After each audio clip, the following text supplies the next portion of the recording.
यो पाठा चाहिँ आज 50 दिन भयो बिहाको है। एकदम चारो खाने भइरहेको छ है।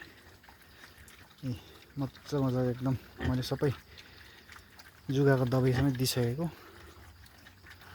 है। तर यो बेच्ने चाहिँ हैन, यो सबै घरमै राख्ने है।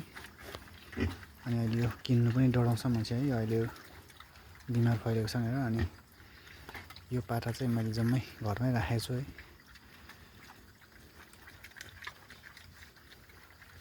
यिनीहरूलाई चाहिँ मैले दिनमा अहिलेसम्म चाहिँ 4 टाइम दिँदैछु खाने है। बिहानै 9 बजी एकताल, 12 बजी, 3 बजी यसरी गरेर दिँदैछु है। अनि एकदम पाठाहरू हेल्दी छ यसरी।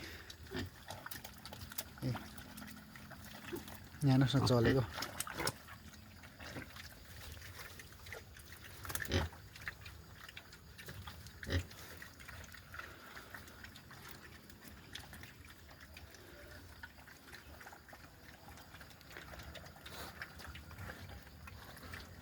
मेल चाहिँ 2टा मात्रै छ, फिमेल चाहिँ 3टा छ।